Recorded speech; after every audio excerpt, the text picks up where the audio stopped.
So if you recall last week, we ended Genesis 27 after Jacob received the blessing from Isaac. Esau came in and he was very wroth, very mad, very angry at Jacob, even though Esau already sold his birthright. Esau was very angry enough to kill Jacob. So his mother had the idea to send him away, and that's what we're about to see. We're about to see him get sent away.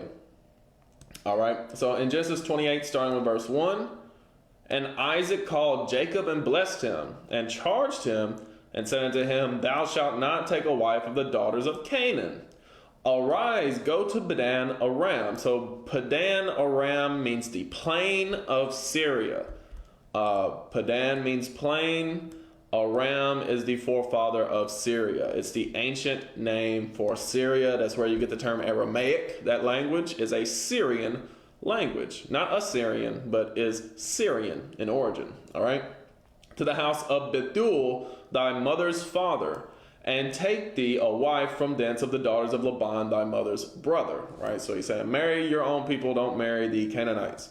And God Almighty bless thee and make thee fruitful and multiply thee, that thou mayest be a multitude of people, and give thee the blessing of Abraham to thee and to thy seed with thee, that thou mayest inherit the land wherein thou art a stranger, which God gave unto Abraham. You see that right there? So even though Isaac loved Esau because Esau brought him that deer meat that he hunted, Isaac still knew that Jacob was the one who was promised to inherit the blessing of Abraham that Isaac inherited. All right. And Isaac sent away Jacob, and he went to Padan Aram unto Laban, son of Bethuel, the Syrian, the brother of Rebekah, Jacob and Esau's mother. Right. So he went to stay with his uncle. When Esau saw that Isaac had blessed Jacob and sent him away to Padan Aram to take him a wife from thence, and that as he blessed him, he gave him a charge saying, Thou shalt not take a wife of the daughters of Canaan, as if this is the first time Esau ever heard this. All right. He knows his parents. He knows what he's been taught from his youth up. He went and married the daughters of Canaan anyway, but now he's trying to get back on his parents' good side. So this is what he does. And that Jacob obeyed his father and his mother and was gone to Padan Aram. And Esau, seeing the daughters of Canaan pleased not Isaac his father, then went Esau unto Ishmael, and took unto the wives which he had Mahalath, the daughter of Ishmael, Abraham's son, the sister of Nebaioth, to be his wife. All right, so this is where the league between Esau and Ishmael started, and you still see that today with the way that the Saudis do business with America and even with Russia. So, but anyway, we'll keep moving. And Jacob went out from Beersheba and went toward Haran. So I've shown this on the map before. Let's see. I know I got the maps here somewhere. On Haran. Do I got Abraham's journeys on here? I think so. Yeah, Abraham's journeys. So this is Jacob's journey, so it's a little different, but it's the same concept. It shows the same cities. Haran's up here in Mesopotamia. That's where that's the same region where Rebekah came from. It's the same region where all of Terah's children, which is Abraham's dad, all of Terah's children, except for Haran, I think, died before they actually got to the city of Haran, and they named it after him. But that's where all of Abraham's family is living now. All that, Semitic people, specifically of Terah's lineage, is right there in northern Mesopotamia at this point. As it says right here, Padan Aram, the plain of Syria. So yeah, let me get out of this. It said he went from Beersheba, right? It said he went from Beersheba. That's where they've been staying. Yeah. So they had been staying. Isaac and his kids have been staying down here in Beersheba. All right. So Jacob's now going back up to Haran, going back up north. All right. So let's get out of that. And he lighted upon a certain place and tarried there all night because the sun was set. And he took of the stones of that place and put them for his pillows and lay down in that place to sleep. Right, so some people have interpreted this as meaning that, Jacob had to have an afro because if he had straight hair, there's no way that he could lay down on rocks. But even if he had that big of a fro, I mean, I'm not saying he did or didn't, but he wouldn't need a pillow. You know what I'm saying? If he was laying down on rocks anyway, and you're saying that his fro was the cushion, why would he even need the rocks for pillows? I'm just thinking that he probably had that's a stretch to say that. Not that he had an afro, but to say that this implies that he has an afro. I think that's a bit of a stretch, but I think that these were probably just smooth rocks, And he dreamed, and behold, a ladder set up on the earth, and the top of it reached to heaven. And behold, the angels of God ascending and descending upon it.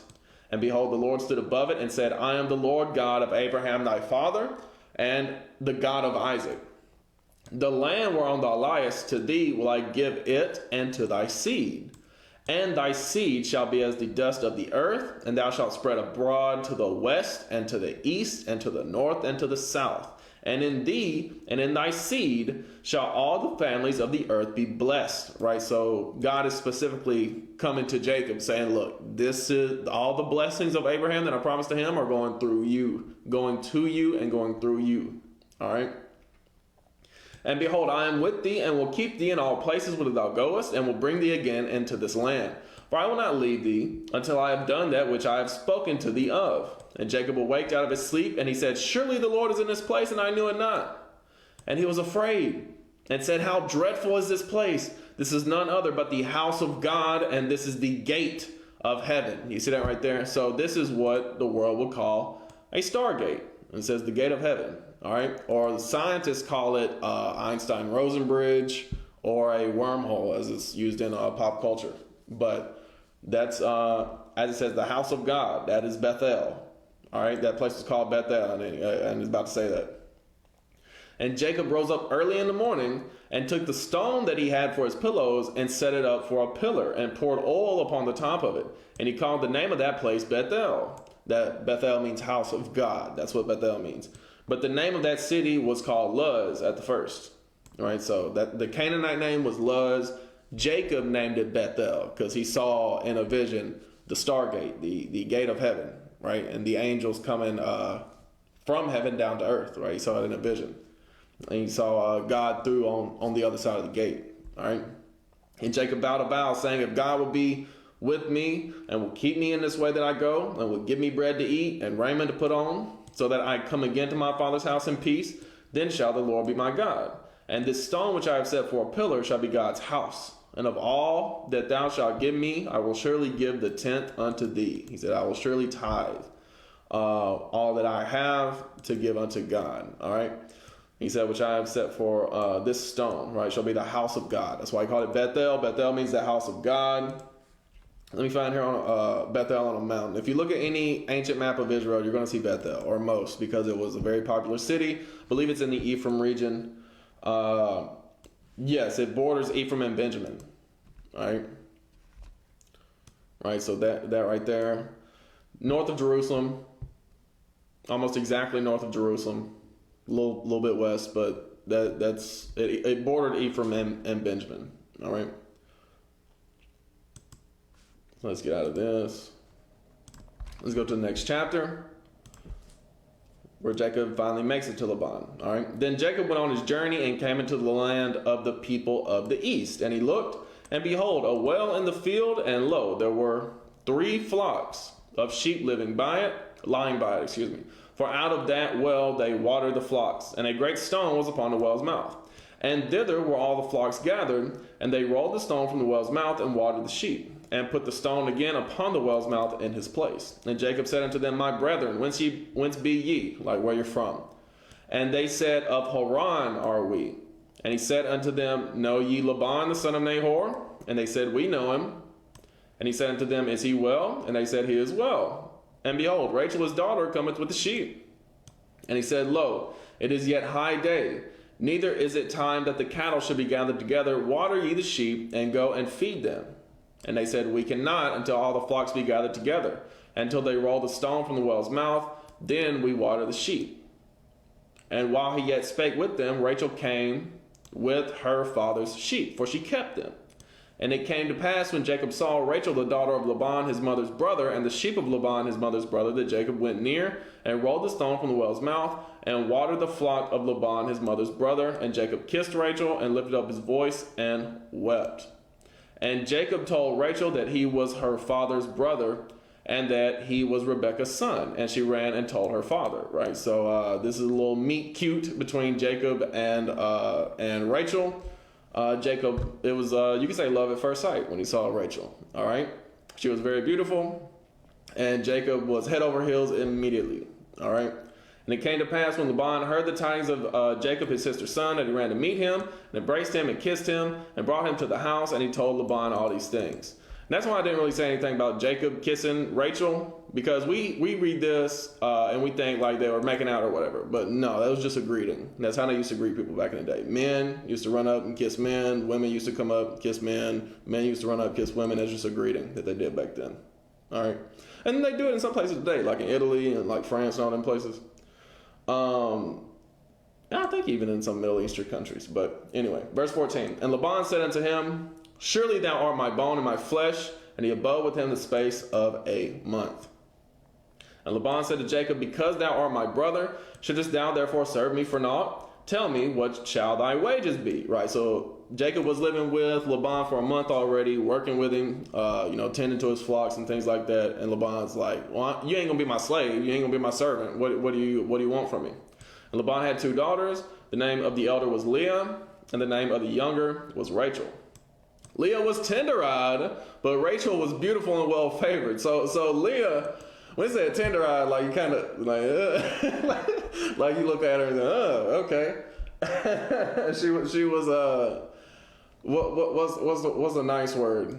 She was homely. Let's put it like that. Leah was homely, all right, but Rachel was beautiful and well-favored. And Jacob loved Rachel and said, I will serve thee 7 years for Rachel thy younger daughter. 7 years. And Laban said, it is better that I give her to thee than that I should give her to another man. Abide with me. And Jacob served 7 years for Rachel, and they seemed unto him but a few days for the love he had to her. You see that right there? So he was around her for 7 years. And it felt like a few days. That's the love that he had. Because they were spending time together still. You know what I'm saying? They were spending time with each other. So that time flew by to him because he was having a good time getting to know her over 7 years. And Jacob said to Laban, give me my wife, for my days are fulfilled, that I may go in unto her. Right? So he's saying, look, it's time. After 7 years, he's like, bro, I'm getting blue balls. And Laban gathered together all the men of the place and made a feast, right? Made a marriage feast, right? Had a wedding. And it came to pass in the evening that he took Leah, his daughter, and brought her to him. And he went in unto her. You see that right there? So back then, you would have the what we would call today the ceremony. And then the honeymoon suite would be right there. Like it would just be a room right next to where you're having the feast. It wouldn't be, oh, we're going to a hotel at a vacation spot to do the honeymoon. No, it's a wedding night. You're going right over here to this room. So Jacob, they got through the ceremony. Jacob goes to the room to like freshen up or whatever you want to call it. And obviously the lights are off because they didn't have electricity back then. They had candles. All the lights are off. Laban slips in Leah instead of Rachel. All right. And Laban gave unto his daughter Leah Zilpah his maid for a handmaid. And it came to pass that in the morning, behold, it was Leah. And he said to Laban, what is this thou hast done unto me? Did not I serve thee for Rachel? Did not I serve with thee for Rachel? Wherefore then hast thou beguiled me? He said, look, why did you trick me? And Laban said, it must not be so done in our country to give the younger before the firstborn. See, he could have said this 7 years ago, before Jacob had made this deal, but he didn't. He left that information from him. All right? Fulfill her week, and we will give thee this also for the service which thou shalt serve with me yet 7 other years. So since Jacob is moving in the spirit of the Most High, everything that he does, he's getting blessed, right? So he's working with Laban, and Laban's getting blessed for it. He said, I don't want to give him up just yet. I know what I'm going to do. I'm going to slip Leah in there, and he's going to serve me another 7 years for Rachel. He's being slick. And see, this is why, or one of the reasons, why I hate when people call Jacob a trickster. They call Jacob a deceiver. All right? Jacob is the one who got tricked. He's the one who got deceived by Laban. Jacob ain't tricking nobody. He's just trying to keep his word, do what he said he was going to do. Laban's the one who tricked him. All right. And he gave him Rachel, his daughter, to wife also. Fulfill her week. Thou shalt serve with me yet other 7 years. And Jacob did so. This is verse 28. And Jacob did so. He was willing to serve another 7 years for Rachel. That's how much he loved her. All right. And he gave him Rachel, his daughter, to wife also. And Laban gave to Rachel his daughter Bilhah, his handmaid, to be her maid. And he went in also unto Rachel, and loved also Rachel more than Leah, and served with him yet 7 other years. So this is 21 years. This is 21 years that he spent with Laban. All right? Serving with him. Just to marry Rachel, and then once he got with Rachel, they stayed there, and they were still serving. And when the Lord saw that Leah was hated, he opened her womb. But Rachel was barren. You see that right there? So notice how the Lord sees, because the Lord don't look at women based on their beauty, based on their outward beauty, like man see, like Jacob saw. Jacob loved Rachel more than anything. But God said, I see that you ain't dealing with Leah. Okay. She's going to be the fruitful one. She's going to be the one to give you your children. She's the one that I'm going to bless. Because she's only been trying to do what's right by you. And you've been neglecting her. That's how God looking at Leah right here. So I'm going to bless Leah. But Rachel was barren. See, if Rachel, let me just point this out. If Rachel had been righteous the whole time, they would both be having children at the same time. But Rachel, one of them pretty women, one of them beautiful women that's not good on the inside. Just look good on the outside. That's how Rachel is at this point. All right. And Leah conceived and bare a son, and she called his name Reuben. For she said, surely the Lord had looked upon my affliction. Now, therefore, my husband will love me. Right? Reuben means see a son. That's what Reuben means. And she conceived again and bare a son, and said, because the Lord hath heard that I was hated, he had therefore given me this son also. And she called his name Simeon. All right. So that's what Simeon means, heard. Simeon means heard, all right, or hearing. The Lord heard, all right. And she conceived again and bare a son, and said, now this time will my husband be joined unto me, because I have borne him 3 sons. Therefore was his name called Levi. Levi means joining, or to be joined, all right. So notice what she's saying here. First she said, oh, see a son. Now my husband will love me. And then it goes on to the second. Oh, God has heard that I was hated. So he gave me this son also. And again, the third son, oh, now my husband's really going to love me after the third son. Jacob's still not paying attention to what's going on here. He's so enamored with the beauty of Rachel. He's not really, yeah, sure, he's banging Leah, but he's not like seeing what God is doing here, what God is making happen. He's looking for the outward beauty instead of the inward beauty. All right. And she conceived again and bare a son, and she said, now will I praise the Lord. Therefore she called his name Judah and left barren. Right. So Jacob's finally starting to see it now after the 4th son, and that's what Judah means. It's God's praise. All right. That's what Judah means. 30 and verse 1. And when Rachel saw that she bare Jacob no children, Rachel envied her sister. You see that right there? So that all that inner turmoil, all that never working on her inner self, right? Never trying to be a better person on the inside. Rachel is now, those spirits are coming up. They're bubbling up. She's getting envious. She's had them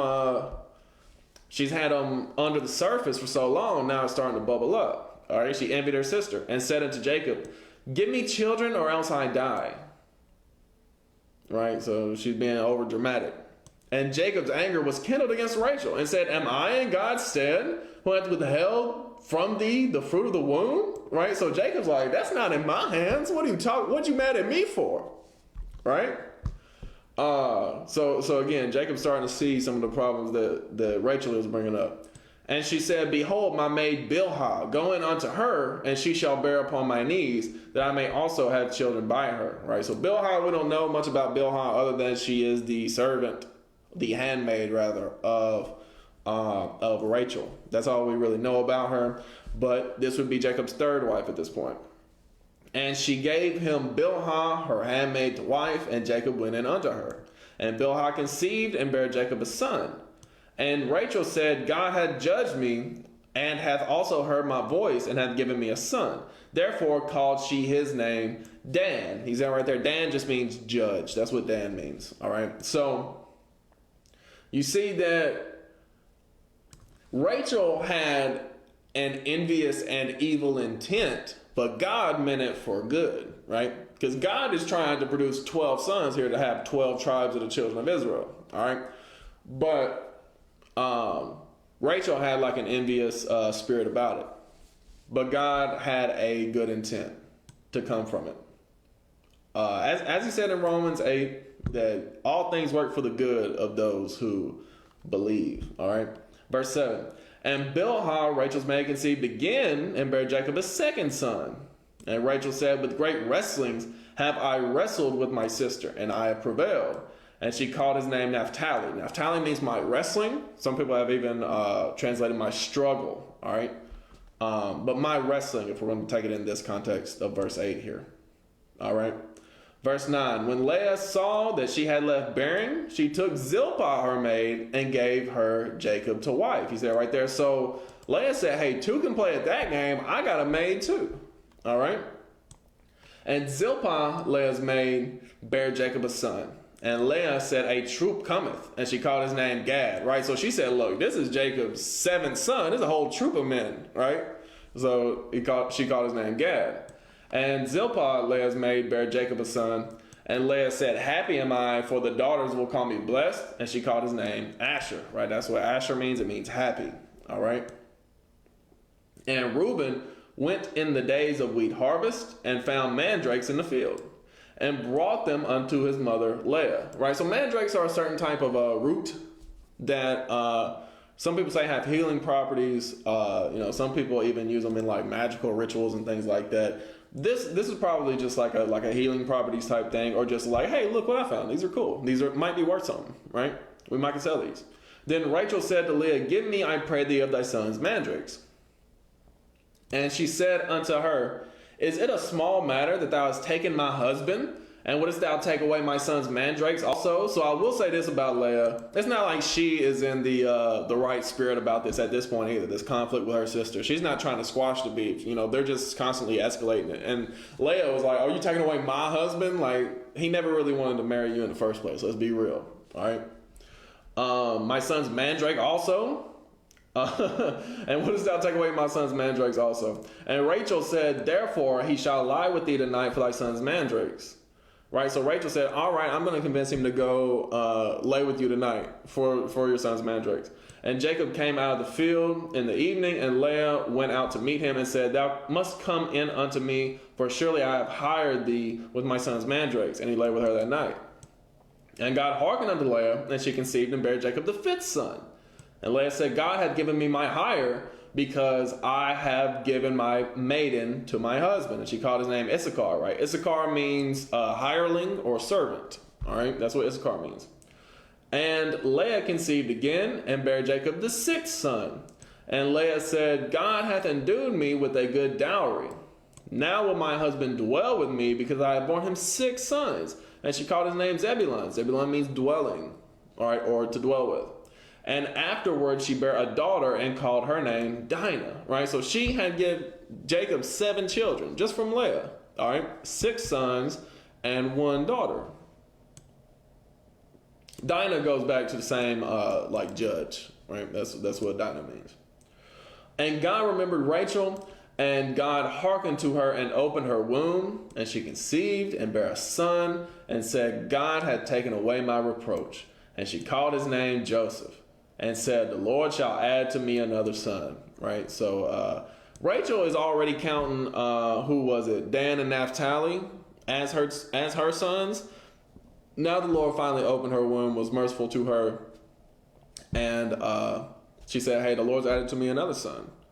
That's what Joseph means. He adds. That's what Joseph means. He adds, or Yah adds. All right. Verse 25. So this is 11 sons in total at this point. All right, because you had 1 from Rachel, 2 from Zilpah, 2 from Bilhah, and 6 from Leah. Right, so that's 11 sons. 11 of the 12 sons already. Verse 25. And it came to pass when Rachel had borne Joseph that Jacob said unto Laban, send me away, that I may go unto my own place and to my own country, and to my country. Give me my wives and my children, for whom I have served thee, and let me go. Right, so this is all in that 7-year period. All right. For thou knowest my service which I have done thee. And Laban said unto him, I pray thee, if I have found favor in thine eyes, tarry.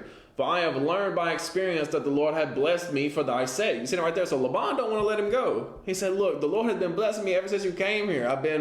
Not only have you been fruitful with, my daughters as your wives, but the flocks have been fruitful. We've been making plenty dough. Jacob, why are you trying to leave? And he said, appoint me thy wages and I will give it. He's like, look, I'll hire you full time. Like, you can stay. And he said unto him, thou knowest how I have served thee and how thy cattle was with me. For it was little which thou had before I came, and it is now increased unto a multitude. And the Lord hath blessed thee since my coming. And now, when shall I provide for my own house also? You see that right there? So that's the mindset of a righteous man of God. Hey, look, I got to provide for my own house. I got to move out. I got to get my own place. I got to do my own things. I got to keep it moving, right, to provide for my family, right? That's the mentality of a man of God. And he said, what shall I give thee? And Jacob said, thou shalt not give me anything. If thou wilt do this thing for me, I will again feed and keep thy flock. I will pass through all thy flock today, removing from thence all the speckled and spotted cattle, and all the brown cattle among the sheep, and the spotted and speckled among the goats, and of such shall be my hire. Right? So he said, look, I'm just going to take the colorful cattle, the colorful goats, the colorful sheep, right? And then you can keep the white cows, the white goats, the white sheep, right? Of such shall be my hire. So shall my righteousness answer for me in time to come, when it shall come for my hire before thy face. Everyone that is not speckled and spotted among the goats and brown among the sheep, that shall be counted stolen with me. And Laban said, behold, I would it might be according to thy words. And he said, okay, that's fine. And he removed that day the he-goats that were ring-straked and spotted, and all the she-goats that were speckled and spotted, and every one that had some white in it, and all the brown among the sheep, and gave them into the hand of his sons. And he set 3 days' journey betwixt himself and Jacob fed the rest of Laban's flocks. All right, so Laban said, okay, so I'm gonna take what's mine and move it over here, or we're gonna keep yours over there. And Jacob took him rods of green poplar and of hazel and chestnut tree, and peeled white strikes in them, and made the white appear which was in the rods. Right, so he is, taking this, not quite bamboo, but it's these branches. He's taking these branches and he's cutting off the bark. All right, and he set the rods which he had peeled before the flocks in the gutters and the watering troughs when the flocks came to drink, that they should conceive when they came to drink. And the flocks conceived before the rods and brought forth cattle ring-straked, speckled, and spotted. You see that right there? So Jacob is trying to make sure that they produce some cattle for him instead of cattle for Laban. Now, the thing about this is, if you do this, if anybody else tries this, it's probably not going to turn out like this, because that's not really how genetics work. But that just shows you the power that Jacob had. All right, he had some spiritual power. All right, as in God was dealing with him. God was blessing him. All right. Normally, this wouldn't work for anybody else. At least I don't think. I ain't tried this experiment personally, but it doesn't sound like something that most people would be able to do.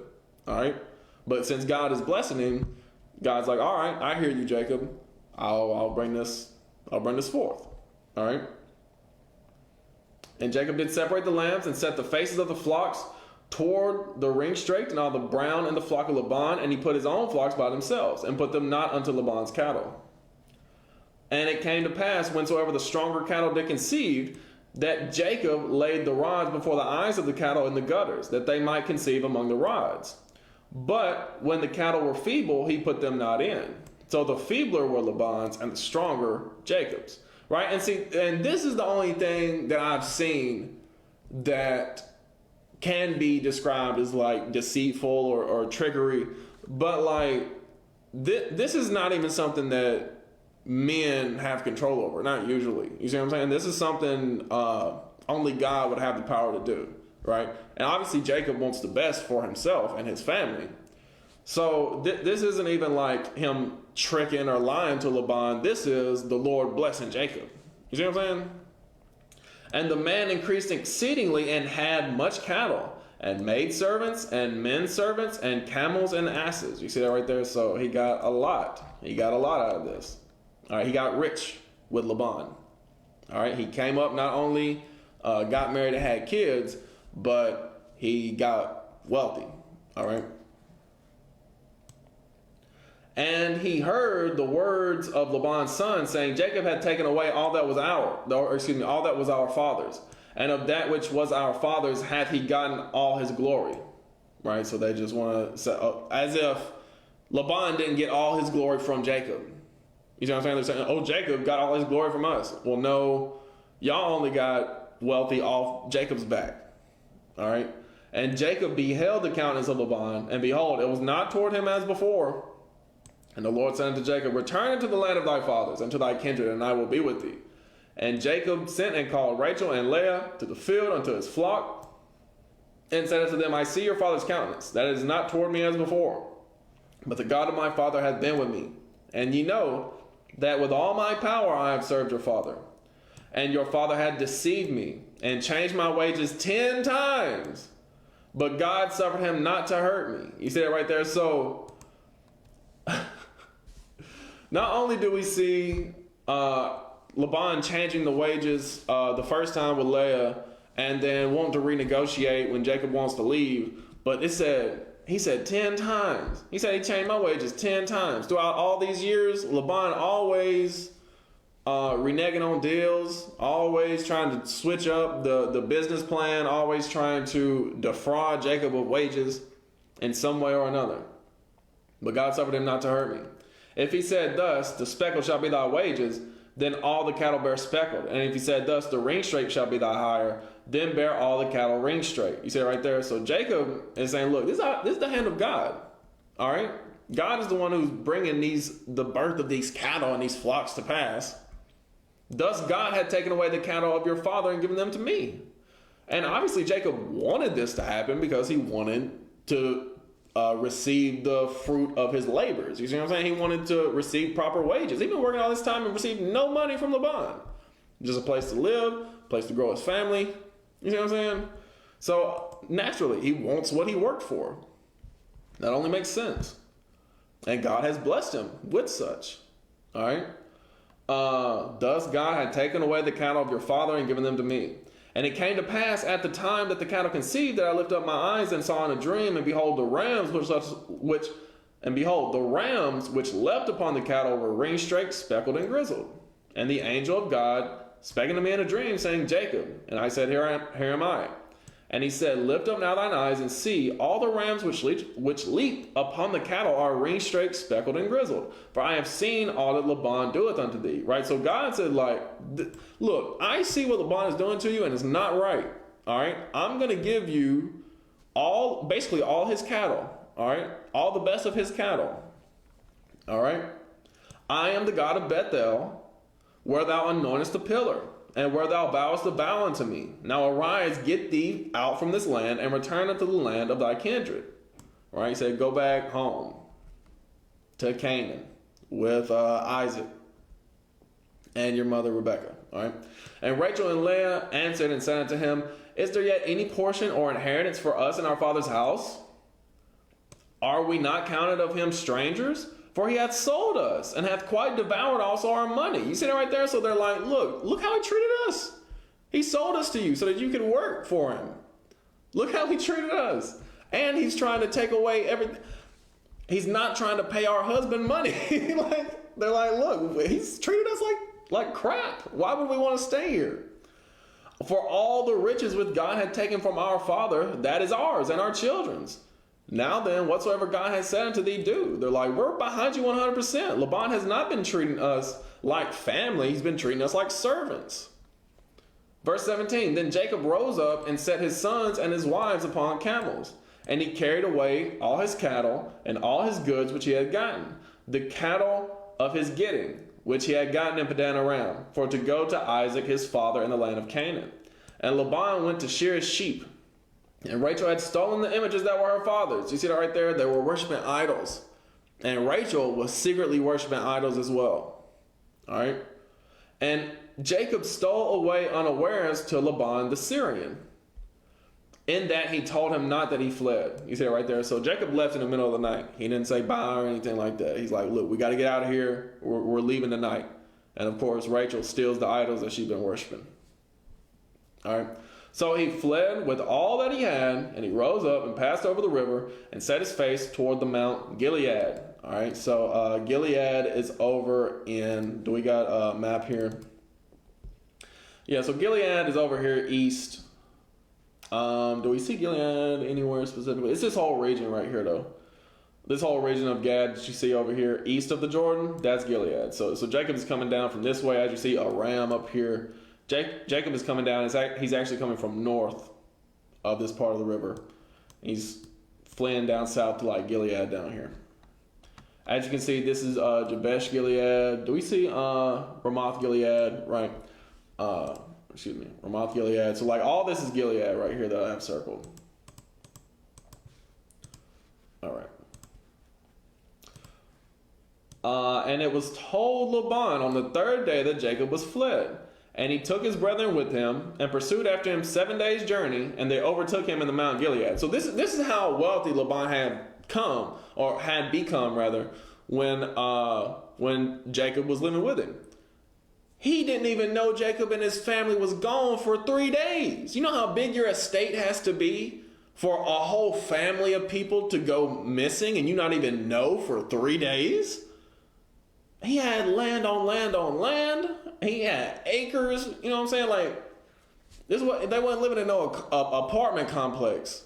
They each had their own houses, their own land, their own farms going on. All right. But Jacob said, "Look, I'm not meant to stay here with y'all. I'm meant to go back to Canaan. That's what God told me to do." All right. And he took his brethren with him and pursued after him 7 days' journey. And they overtook him in the Mount Gilead. And God came to Laban the Syrian in a dream by night and said unto him, "Take heed that thou speak not to Jacob either good or bad." Right? So God's saying, hey, watch your step. You're coming against my chosen. All right? Then Laban overtook Jacob. Now Jacob had pitched his tent in the mount, and Laban with his brethren pitched in the Mount of Gilead. And Laban said to Jacob, "What hast thou done, that thou hast stolen away unawares to me and carried away my daughters as captives taken with the sword?" Right? He said, "You took my daughters from me." Like, bro, you ain't been treating them like daughters. That's what your daughters just said. That you've been treating them more like servants than daughters. "Wherefore didst thou flee away secretly and steal away from me and did not tell me that I might have sent thee away with mirth and with songs, with tabret and with harp?" And again, Laban is being real slick here, because when Jacob was telling Laban, "Look, it's time for me to go. I gotta leave." Laban's like, "No, I can't let you leave. You gotta stay." Like all this and that. Now he's acting like, "Oh, I would have sent you away with a feast. We'd have had a going away party." Like, come on, bro. All right. "And hast not suffered me to kiss my sons and my daughters. Thou hast now done foolishly in so doing." All right. So remember what God told Laban. Hey, don't speak good or bad. I think he's speaking pretty bad to Jacob right here. "It is in the power of my hand to do you hurt, but the God of your father spake unto me yesternight, saying, take thou heed, that thou speak not to Jacob either good or bad. And now, though thou wouldest needs be gone, because thou sore longest after thy father's house, yet wherefore hast thou stolen my gods?" Right? So he's like, "Look, you took my idols." And Jacob answered and said to Laban, "Because I was afraid, for I said, peradventure thou wouldest take by force thy daughters from me." Right? So Jacob's like, "Look, I ain't know what you was about to do. You've been treating me so wicked. I don't even know if you was going to try to steal your daughters back from me. With whosoever thou findest thy gods, let him not live. Before our brethren, discern thou what is thine with me, and take it to thee. For Jacob knew not that Rachel had stolen them, right? So Jacob was like, look, we don't want no idolaters among us. Hey, if you find somebody with your idol, kill him. Because he didn't know it was Rachel. And Laban went into Jacob's tent, and into Leah's tent, and into the maidservant's tent, but he found them not. Then went he out of Leah's tent and entered into Rachel's tent. Now Rachel had taken the images and put them in the camel's furniture and sat upon them. And Laban searched all the tent, but found them not. And she said to her father, let it not displease my lord that I cannot rise up before thee, for the custom of women is upon me. And he searched, but found not the images. You see that right there? So she's like, oh, I can't stand up, I'm having cramps. That's what she said. Lying through her teeth. And Jacob was wroth, and chose with Laban. And Jacob answered and said to Laban, what is my trespass? What is my sin, that thou hast so hotly pursued after me? Whereas thou hast searched all my stuff, what hast thou found of all thy household stuff? Set it here before my brethren and thy brethren, that they may judge betwixt us both. This 20 years have I been with thee. Thy ewes and thy she-goats have not cast their young, and the rams of thy flock have I not eaten. That which was torn of beast I brought not unto thee, I bear the loss of it. Of my hand didst thou require it, whether stolen by day or stolen by night. Right? So he said, look, I ain't took nothing from you. I ain't done nothing to you that you haven't known about. You know what I'm saying? I didn't eat nothing that I wasn't supposed to eat around here. All right? Thus I was in the day the drought consumed me, and the frost by night, and my sleep departed from mine eyes. See, look, I've been working my tail off, and rain, hail, sleet, snow for you, Laban. What are you accusing me of? Thus have I been 20 years in thy house. I served thee 14 years for thy $2, and 6 years for thy cattle. And thou hast changed my wages 10 times. Except the God of my father, the God of Abraham, and the fear of Isaac had been with me. Surely thou hast sent me away now empty. God had seen my affliction and the labor of my hands, and rebuked thee yesternight. You see that right there? So Jacob, he's railing into Laban here. He is, going off on it. All right, he's just blasting. He's like, look, you always treat me like this, always treat me like crap. God always been with me. He blessed you because he's with me, and now God rebuked you last night. Like he's laying into him. All right.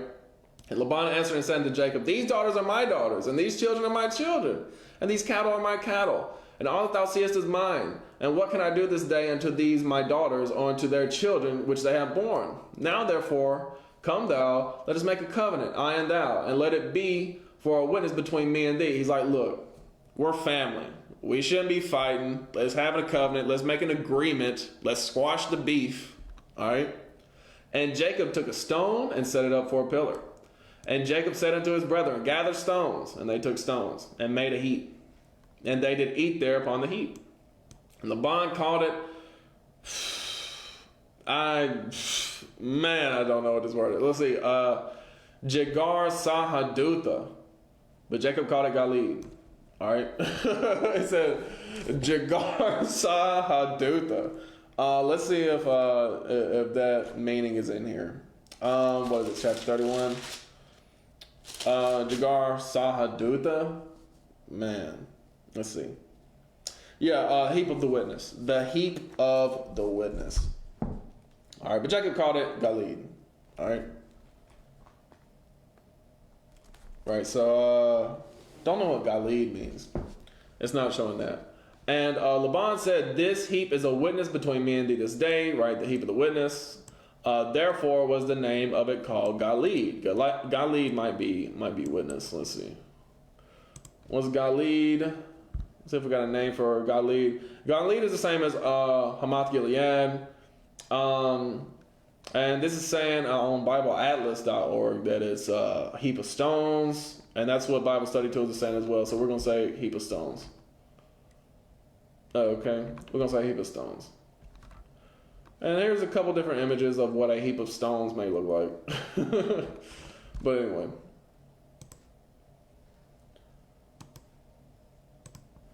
Right, so what was it? Jegar Sahadutha is heap of the witness, and Galid is heap of stones. All right.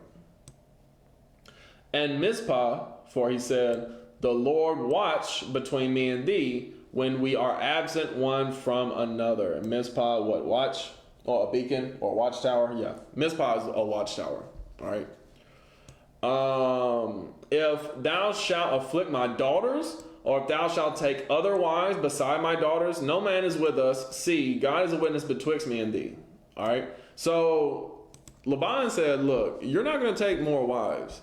So Jacob didn't have 4 wives because he had a lust and just had to satiate that with more and more and more women, right? He didn't heap wives unto himself. He didn't, multiply wives unto himself. It was of the Lord, all right? See, God is a witness between me and thee. And Laban said to Jacob, behold, this heap, and behold this pillar, which I have cast betwixt me and thee. This heap be witness, and this pillar be witness, all right? That I will not pass over this heap to thee, and that thou shalt not pass over this heap and this pillar unto me for harm, right? So they said, look, we can visit each other, but we're not going to try to come against each other, all right? We're squashing the beef. You don't come up to Padan Aram, Jacob, and I won't come down to Canaan to try to get you, all right?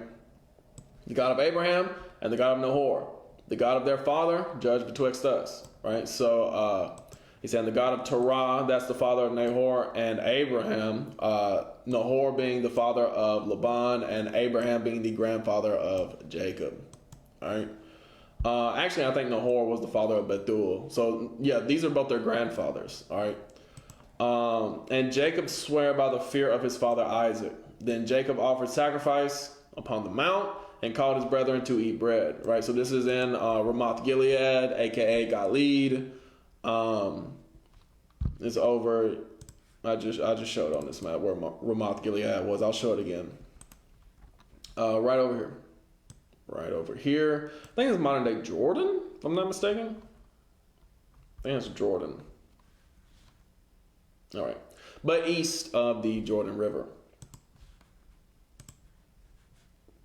All right. Now I want to read through let me finish this up. Did eat bread and tarried all the night in the mount. All right, so they offered sacrifice, they eat bread, and they stayed there all night. And early in the morning, Laban rose up and kissed his sons and his daughters and blessed them. Laban departed and returned unto his place. And I would like to read chapter 32 as well before we close out tonight. Genesis 32 and verse 1. And Jacob went on his way, and the angels of God met him. And when Jacob saw them, he said, this is God's host. And he called the name of that place Mahanaim. All right, so I'll show Mahanaim. He's still east of the Jordan. I'll show Mahanaim real quick. Where was I at? There you go. I like this one, if y'all can't tell. I like this map. It's pretty descriptive. Not completely accurate as far as tribe allotments, but it's pretty close. Mahanaim is still over here. Not far, but south of Ramoth Gilead. That's around that general region. That's what the white dots mean. Hey, we know exactly what his city is. The white dots mean about this region. All right. So Mahanaim means the host of God, right? Two hosts. Or Mahana would be host, one host, and Im is like, in Hebrew, an M on the end is the same as an S on the end in English, as in like plural. So, hosts is what Mahanaim means. So, first of all, I mean, with Abraham, we saw something similar, where angels come to meet him. That's the same thing that happened with Jacob. Angels came to meet him. All right? Not many people you can say that about. And Jacob sent messengers before him to Esau his brother, unto the land of Seir, the country of Edom. And we'll talk a little bit more about that next week. We're not going to cover much on what Esau got going on through this time, but we'll mention about him taking Seir. And he commanded them, saying, thus shall ye speak unto my lord Esau. Thy servant Jacob said thus, I have sojourned with Laban and stayed there until now. And I have oxen and asses, flocks and men servants and women servants, and I have sent to tell my lord that I may find grace in thy sight. You see right there? So he's trying to squash the beef with Esau because he knows Esau wants to kill him. So he's trying to squash the beef with his brother Esau. And the messengers returned to Jacob, saying, We came to thy brother Esau, and also he cometh to meet thee, and 400 men with him. Then Jacob was greatly afraid and distressed, and he divided the people that was with him, and the flocks, and the herds, and the camels into 2 bands, and said, If Esau come to the one company and smite it, then the other company which is left shall escape. Right? So he thinks Esau is coming with 400 warriors to kill him. That's what he thinks. And he's like, look, we got to split up, so Esau can't kill everybody. And Jacob said, O God of my father Abraham, and God of my father Isaac, the Lord which said unto me, Return unto thy country, and to thy kindred, and I will deal with thee. I am not worthy of the least of all thy mercies, or of the mercies and of all the truth which thou hast showed unto thy servant. For with my staff I passed over this Jordan, and now I am become 2 bands, meaning like two battalions, 2 squadrons, right? Depending on what verbiage you want to use there, but 2 companies, all right? 2 companies of people, 2 groups of people. He said, look, I ain't come up there with nothing but my staff, and the Lord was with me. He blessed me this much. Deliver me, I pray thee, from the hand of my brother, from the hand of Esau, for I fear him, lest he will come and smite me and the mother with the children, right? He's saying, look, I don't know what Esau, he really hate me. I don't know what he's going to do. He might kill my whole family. And thou said, I will surely do thee good, and make thy seed as the sand of the sea, which cannot be numbered for multitude.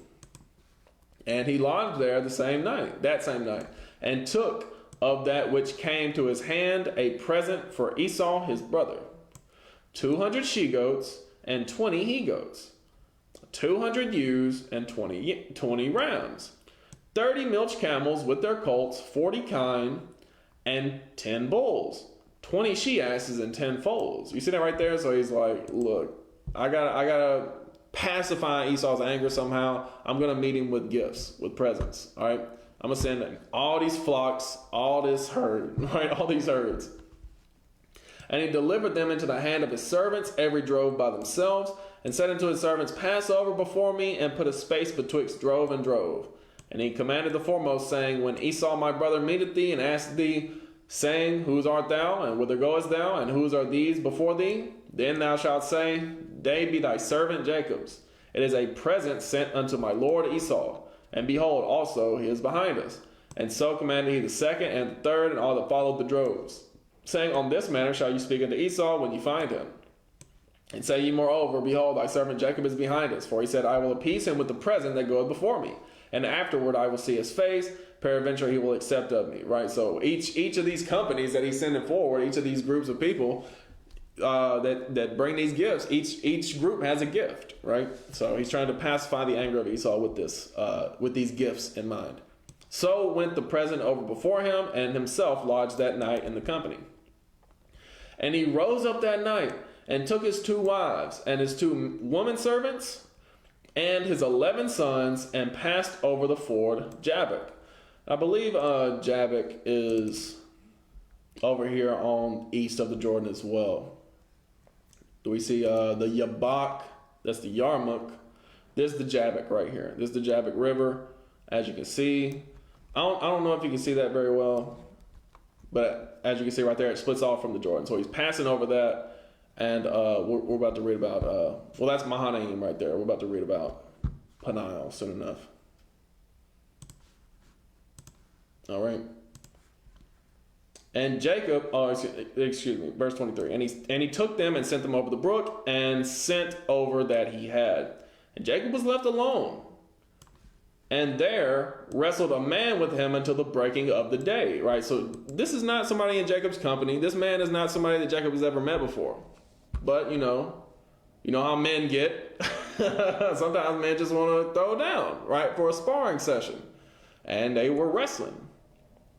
And when he saw that he prevailed not against him, he touched the hollow of his thigh.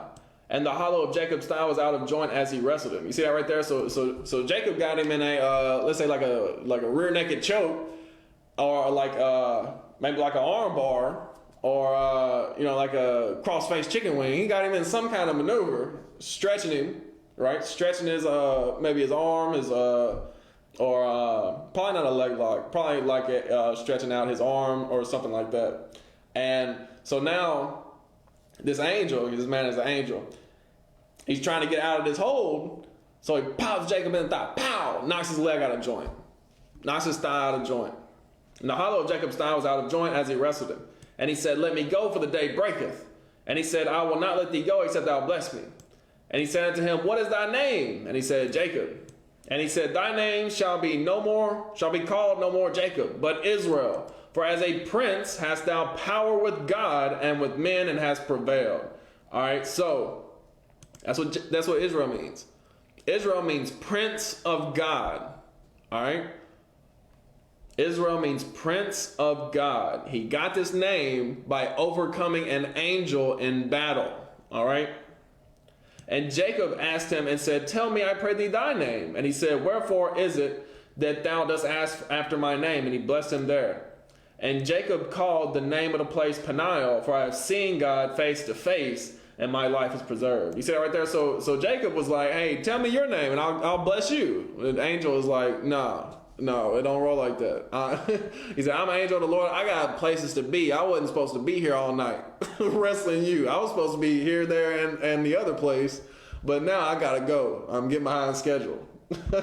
He said, dang, I've seen God face to face. My life is preserved. That's what Peniel means. It means the face of God. All right. Sometimes it's Penuel, like Penuel. It's the same thing. All right. Means the face of God. And as he passed over Penuel, and there you see it right there, the sun rose upon him and he halted upon his thigh. Right. Now he's limping because his thigh is out of joint. Therefore, the children of Israel eat not of the sinew which shrank, which is upon the hollow of the thigh unto this day, because he touched the hollow of Jacob's thigh and the sinew that shrank. Right. So they had that custom in ancient Israel to not eat the sinew. All right.